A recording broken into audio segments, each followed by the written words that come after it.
Hey guys, welcome to my channel where I do product reviews, DIYs. I also love to fish. I love to inspire you guys to fish.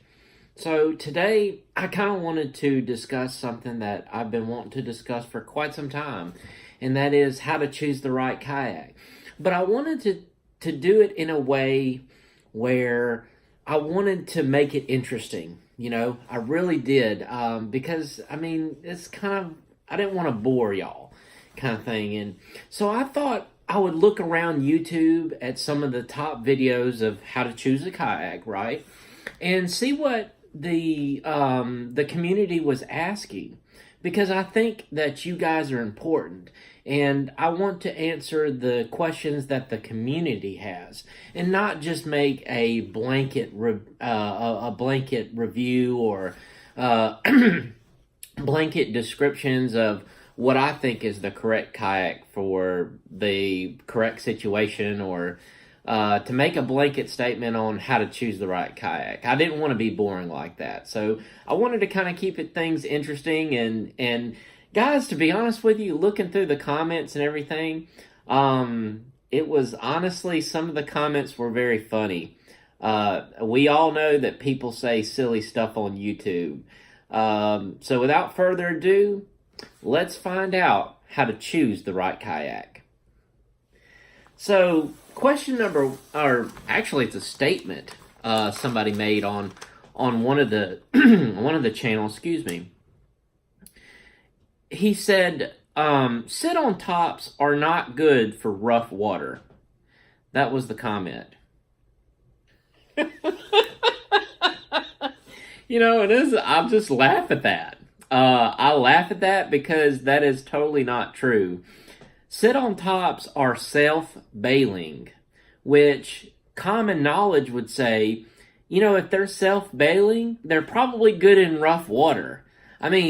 Isn't that kind of self-explanatory? I just think that was really funny. Now, some sit-on tops are more stable than others, but if you get a sit-on top that's 35 inches wide or around that, that's plenty stable or enough for rough water, to handle rough water conditions.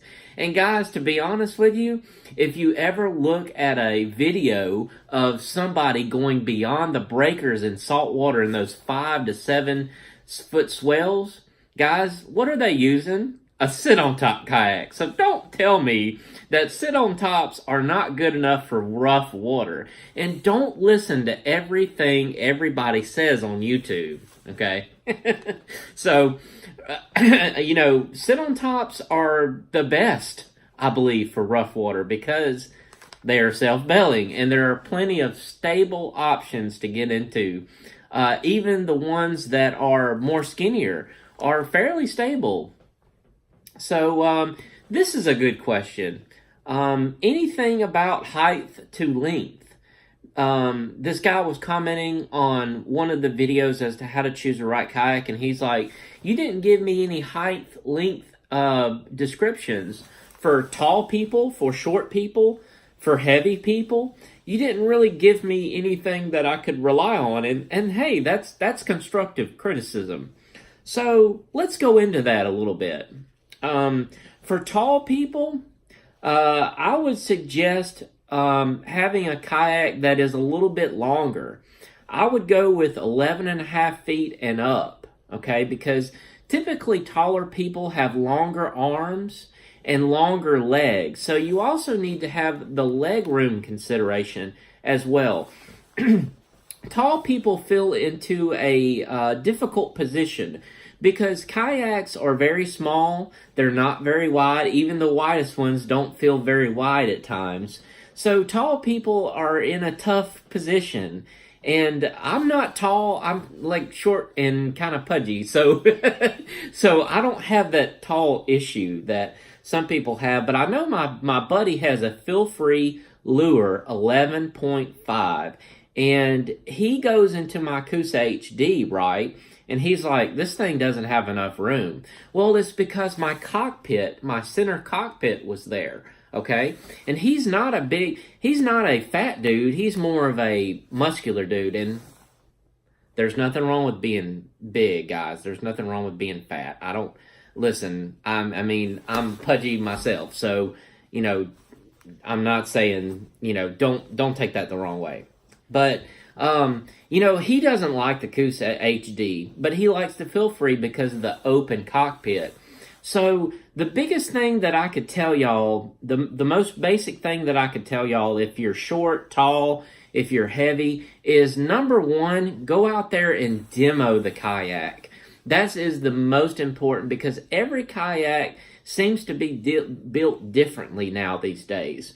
So make sure that you demo it, okay?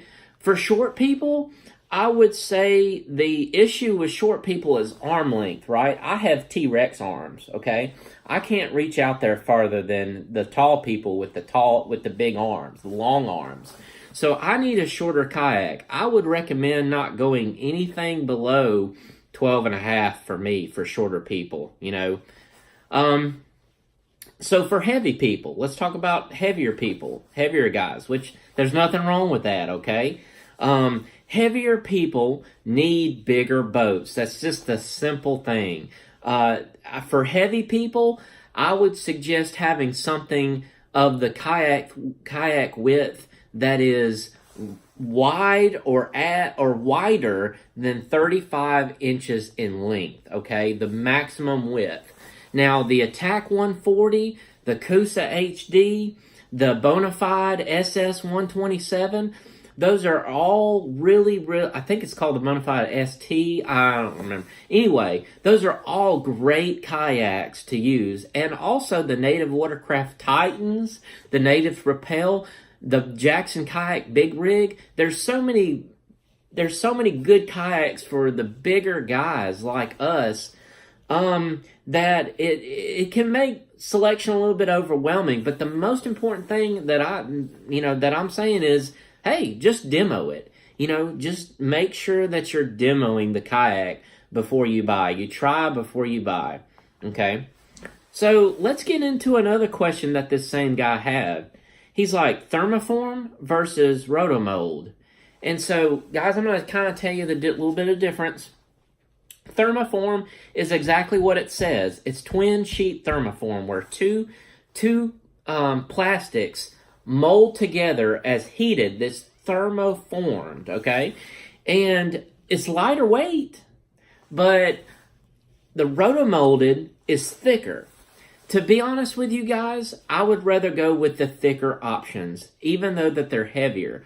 But if you're in a stream or if you're in saltwater, you may want to go with something, especially if you're traveling from the boat ramp, to the water, and you've got a ways to go. A thermoform is not a bad option because it is lighter weight. But the rotomold, if you want a tougher solution, the rotomold is the way to go. It is thicker. That's what my Jackson Kayak Coosa HD is. It's a rotomold. It's heavier, but you know what? It's tough, and it drags on the boat ramp all the time, and it hasn't given way. It's just so thick of a plastic that it's really good. Okay. Here's the next question. What do you recommend for an angler kayaker that is 210 pounds, 6 foot? Day fishing on a lake, camping with hauling gear and tackle, also going down a river with light rapids. Hey, I think that's a great question. And, to be honest with you, the guy who asked that question never got a response. So it's like, what do you do here? So here's my response to this. The Coosa HD would be a great one. And why I say that is because the Coosa HD was meant to go down light rapids. It's a sit on top, but it was meant to go down light rapids and to camp. It was meant for those long river days. So also the Coosa HD was meant for the river because it has adjustable seating. You can move the seat back for the river, or you can move the seat forward for tracking in the Gulf. It is quite a versatile kayak, but one thing you got to remember, guys, is that there is no perfect kayak. Mine's not perfect, and we'll get into that in a little bit. So, anyone have a link to a good review for heavy versus light? I think this is kind of sad that he doesn't have a good review with it. We talked about earlier thermoform versus rotomold, right? And the advantages and the disadvantages of each. And that would just kind of be a repeat of kind of what I've already talked about, heavy versus light kayaks. Light kayaks have their own niche. They have their own advantages, but disadvantages that come along with it. They're not as strong. So the heavier kayaks, typically have a higher weight capacity as well. So if you're a bigger guy, I would definitely go with the heavier kayak. If you're a lighter guy like me, I wouldn't go anything over 75 pounds. So, that's what I would go to, because I'm not very muscular. I have a lot of fat in the middle, but I'm not very muscular, so I don't need a super heavy kayak. But you got to consider also where you are. If you're on the boat ramps, if you've got accessibility to the boat ramps, get a heavy kayak that's a big weight capacity. Get the heaviest you want, because you're going to be so close to the water it doesn't matter. But if you're on the river, you want a light kayak. You want to go, if you want to go places, if you're going to be trekking some land to get there, you want a really light kayak, okay? Here's an interesting response. And, like I said, some people say some silly stuff on YouTube, and here's one of them. Wilderness Systems kayaks are garbage. Oh my gosh, guys. That's funny. That's really funny right there. Anyone want quality, go with the Hobie Mirage. That is too funny right there now.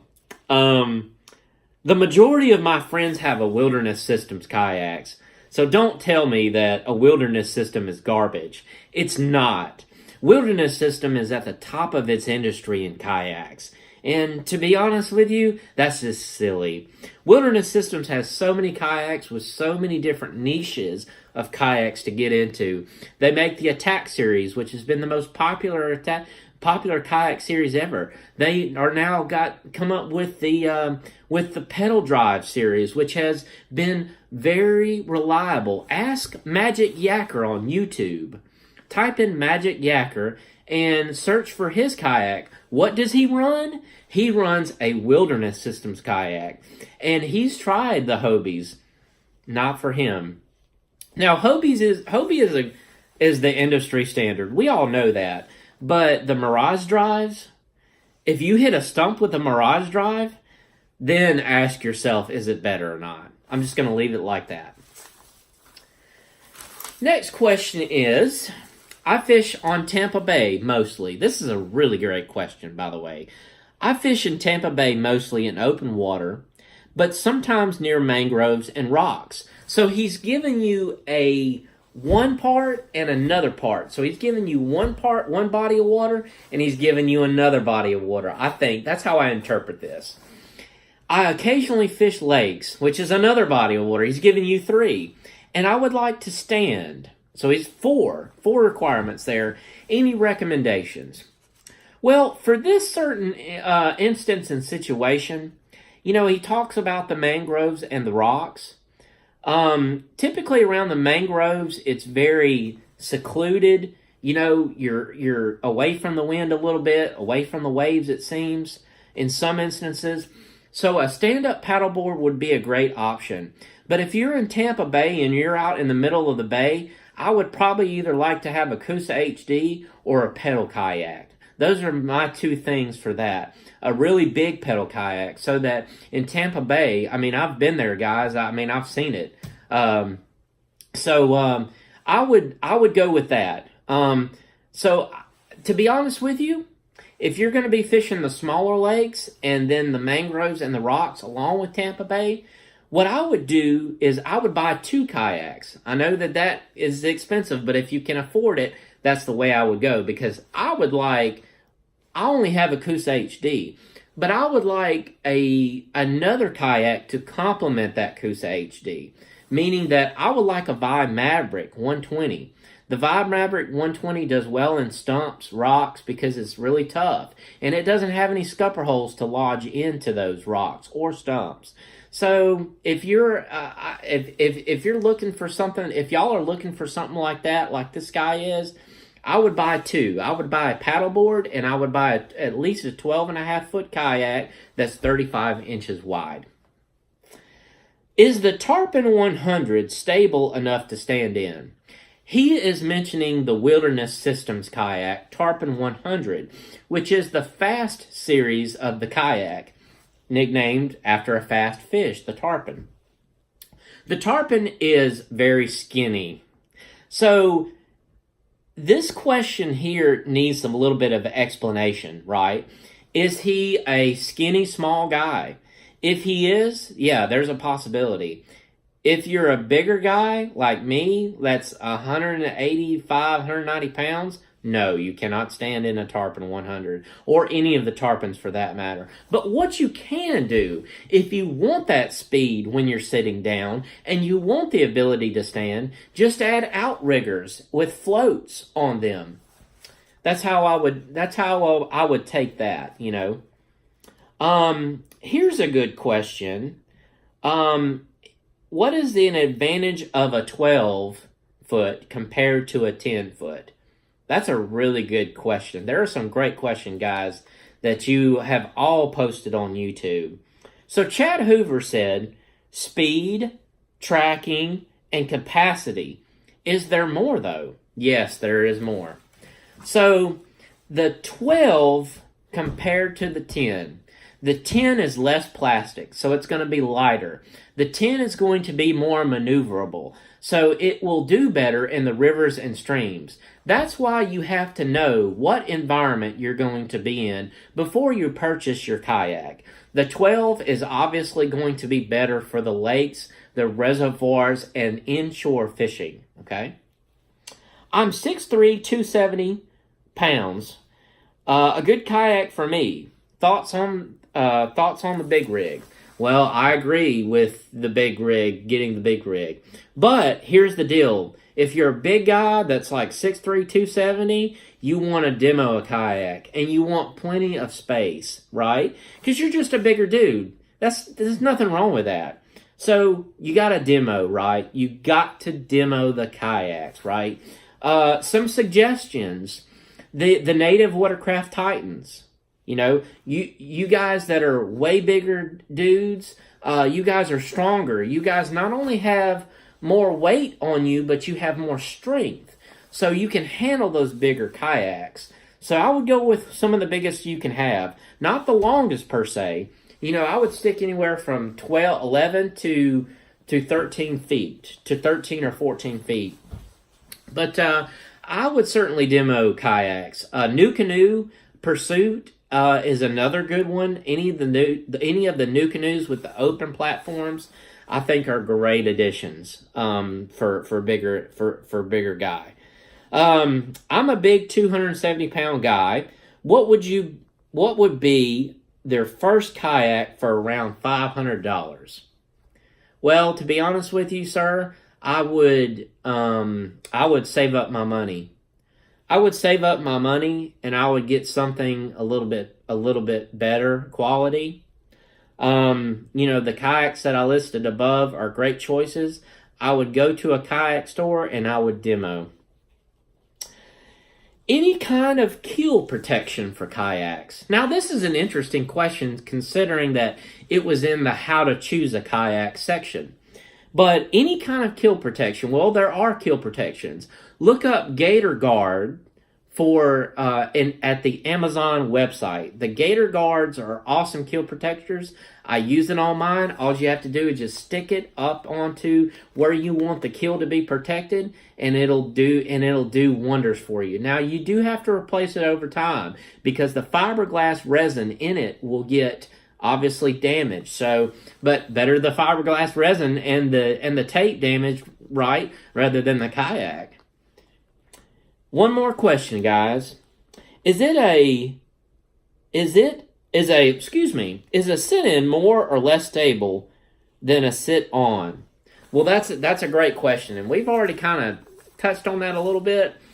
But standing up, typically the sit-on tops are better. The sit-ins typically are more stable sitting down, which that's their class. That's what they do, right? So, that's a question also of the width of the kayak, right? If you've got a sit-in that's 35 inches wide, it's going to be pretty stable, right? Or even more. There's some really good stable sit-in kayaks. Excuse me, guys. There's some really good stable ones out there. Check out Jackson Kayak's Kilroy kayaks. Okay? So, that's all the questions that I have. This video is already way too long. But I just wanted to answer some questions, guys. And I wanted to keep this interesting for you. And I wanted to let you know that I care about your comments. So please leave your comments below. If you have any additional comments on how to choose the right kayak, I will answer those comments. I have answered every comment that everybody has sent me. It may take me a few days, but I will answer it. I have that TubeBuddy app that allows me to look at the comments. So, guys, leave the comment, and if you like what you saw today, subscribe to my channel. Thank you so much, guys, for watching and listening. Take care. Big Bird Fishing, out.